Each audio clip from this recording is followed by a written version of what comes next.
ওকে, so এবার আমরা যেটা করব সেটা হচ্ছে ডিফারেন্স বিটুইন হেজার, স্পেকুলেটর অ্যান্ড আরবিট্রেজার। আগে আমি মোটামুটি একটা বলে দিই।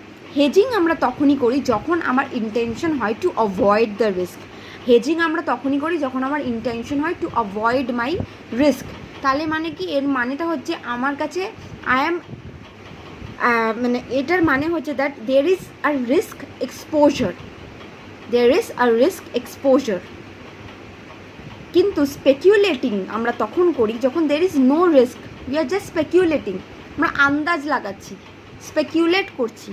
দের is no such risk exposure, কোনো রিস্ক এক্সপোজার আছে বলে আমি স্পেকুলেট করছি তা নয়, কিন্তু হেজিংয়ে আমার রিস্ক এক্সপোজার আছে, আমি expose to some kind of risk, I am expose to some kind of risk, এই কারণে আমি হেজিং করছি, সো দ্যাট আমি ওই রিস্কটাকে অ্যাভয়েড করতে পারি। কিন্তু স্পেকুলেটর কী করে, স্পেকুলেটর হচ্ছে কোনো রিস্ক অ্যাভয়েড করার জন্য স্পেকুলেট করে না, তার কোনো রিস্ক এক্সপোজার নেই, he or she is not expose to any risk.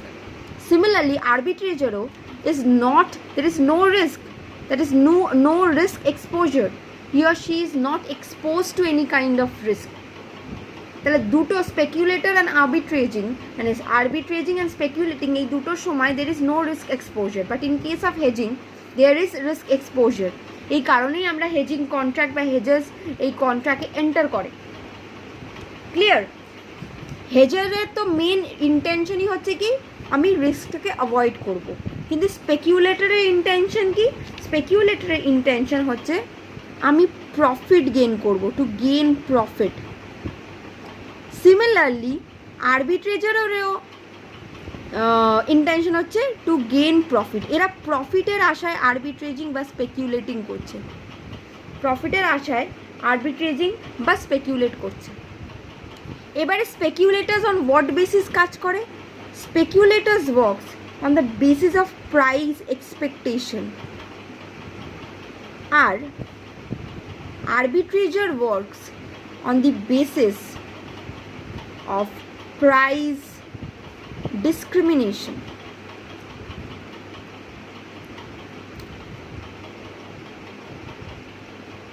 কি বললাম, স্পেকুলেটর and arbitrator both, they are not exposed to any kind of risk, but speculator does speculating in order to gain profit based on price expectations, whereas arbitrator also enters into derivative contract to gain profit based on price discrimination. There is a huge difference between these two words, price expectation and price discrimination. তো আমরা theoretical পোর্শনে কি জানলাম, হেজার্সটা কি, they are exposed to risk and they just want to avoid the risk. They are risk averse person, they want to avoid the risk in some manner, whatever. So speculators, they do not have any kind of risk, they are not exposed to any kind of risk. Arbitrator also are not exposed to any kind of risk, but speculators wants to gain profit based on price expectation, whereas arbitrator wants to gain profit based on price discrimination. Clear? এবার এটাকে আমরা একটা ছোট্ট example দিয়ে বোঝার চেষ্টা করব, দেখা যাক আমি কতটা বোঝাতে পারি তোদেরকে।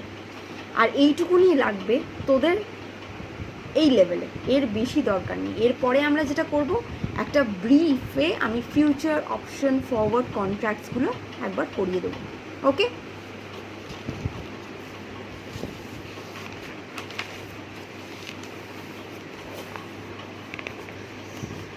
ওকে, সো সাপোজ লেটস স্টার্ট। তো আমার থিওরিটিক্যাল পোর্শনটা মাথায় রইল, তাহলে আমি একটু দেখি তাহলে কীভাবে বোঝা যায়, কত ইজিভাবে বোঝানো যায়। সাপোজ ধর দের ইজ, দেখা যাচ্ছে এই হোক, দের ইজ টাউন এতে কিছু ফার্মার্স আছে, আর এই টাউন এতেই একটা বেকারি আছে। টাউন এতে, I hope it's visible. Okay. Town এতে কিছু ফার্মার্স আছে, টাউন এতেই আবার বেকারি আছে একটা, ঠিক আছে। ফার্মার্স যারা, তারা ভাবছে যে কি, যে ফার্মার্সরা দেখছে যে present price of wheat per kg is ₹50. কি বললাম, ফার্মার্সরা দেখছে যে আজকের দিনে দাঁড়িয়ে ফার্মার্সদের কাছে যে উইট পার কেজির দাম আছে, যেটা মার্কেট প্রাইস চলছে, সেটা হচ্ছে ₹50 পার কেজি।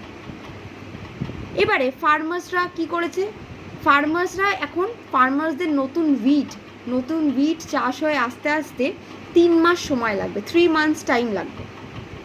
ঠিক আছে, ফার্মার্সরা উইট চাষ করতে করতে 3 মাস সময় লাগবে। তো ফার্মার্সরা একটা ভয় রয়েছে যে আফটার 3 months যখন অ্যাকচুয়ালি তাদের কাছে উইটটা আসবে, তখন তারা কি এই দামে বেচতে পারবে, না তখন এই দামটা যদি ফল হয়ে যায়। ফার্মার কি ভাবছে যে ফিউচারে আফটার 3 months যখন অ্যাকচুয়ালি আমার কাছে উইট একেবারে আমি উইট আনতে পারবো নিজের কাছে, ঠিক আছে, উইট তৈরি করতে পারবো, ততদিনে যদি এই 3 months-এর মধ্যে if my price reduces below ₹50, so there is a risk and the farmers are actually expose to that risk. হতেই পারে কোনো কারণে উইটের দাম কমে গেল। সো ফার্মাররা এটাই ভয় পাচ্ছে যে 3 মাসের মধ্যে যদি এরকম দামটা পড়ে যায়, তাহলে 3 মাস পরে তো আমার কোনো গেন হচ্ছে না, আই এম সাফারিং, আমার কোনো গেন হচ্ছে না। কারেক্ট। এবারে বেকারি ভাবছে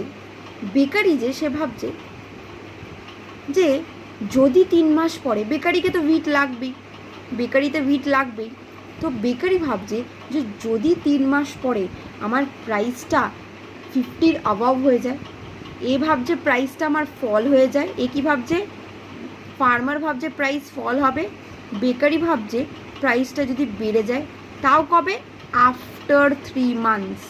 সাপোজ এটা 4 months হতে পারে, 6 months হতে পারে, বাট আমি 3 months ধরে নিচ্ছি।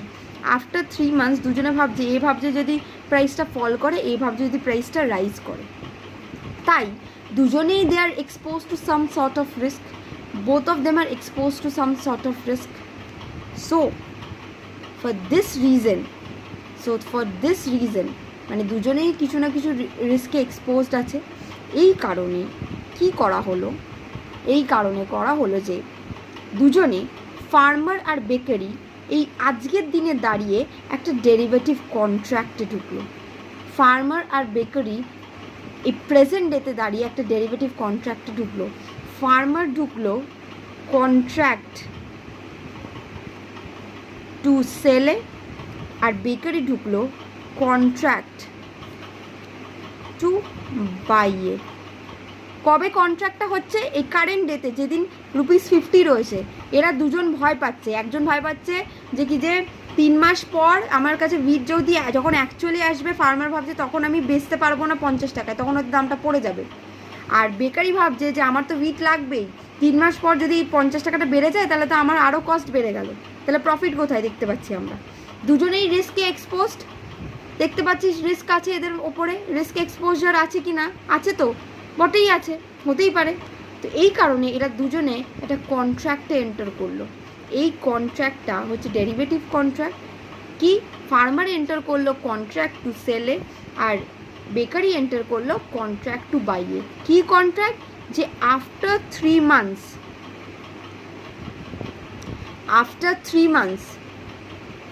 3 months এরা, এই ফার্মাররা কি করবে, ₹50 পার কেজিতেই সেল করবে উইট টু বেকারি, আর বেকারিও এই ₹50 পার কেজিতে বাই করবে। তাহলে কি হলো, আফটার 3 months দুজনে কি কন্ট্রাক্টে এন্টার করলো, যে কি কন্ট্রাক্ট টু সেল করবে। 3 মাস পরে যখন এই ফার্মারদের কাছে উইট চলে আসবে, এরা কি করবে, 50 টাকাতেই বেচবে বেকারিকে, আর বেকারিও কন্ট্রাক্ট করলো যে আমিও 50 টাকাতেই কিনবো আফটার 3 months।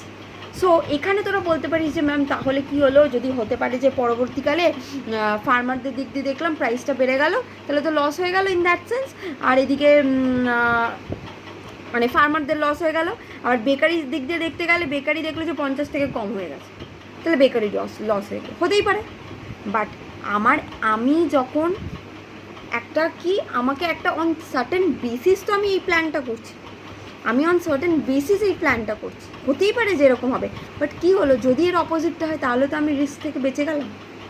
যদি এর অপোজিটটা হয় তাহলে তো আমি রিস্ক থেকে বেঁচে গেলাম, আমাকে 50-এই ডিল করতে হচ্ছে, আমার লসটা তো অতটা এক্সটেন্টে হলো না। আমার প্রফিট কম হতে পারে কিন্তু আমার লস তো কোনোভাবে হচ্ছে না, দাম বেড়ে গেলে লস কোনোভাবে কিন্তু হচ্ছে না।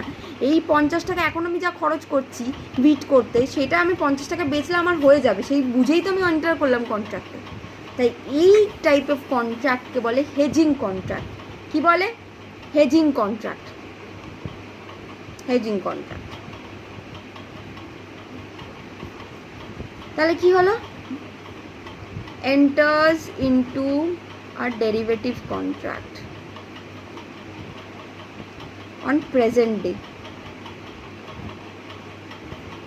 Clear? এ হচ্ছে কন্ট্রাক্ট টু বাই, এ হচ্ছে কন্ট্রাক্ট টু সেল, এ হচ্ছে কন্ট্রাক্ট টু বাই। এবার নেক্সট আমি আসি আবার এই ফার্মার্সদের নিয়ে। এবারে হঠাৎ করে দেখা যাচ্ছে তাহলে স্পেকুলেটর কী হয়? তাহলে ইন দিস কেস, আগে বলিনি, in this case both farmer and bakery, এই দুজনেই কিন্তু হেজার বলবো। এদের দুজনকেই, এই ফার্মার আর বেকারি দুজনকে আমি কি বলবো? হেজার, বিকজ দুজনেই কিন্তু হেজিং করছে। ওকে।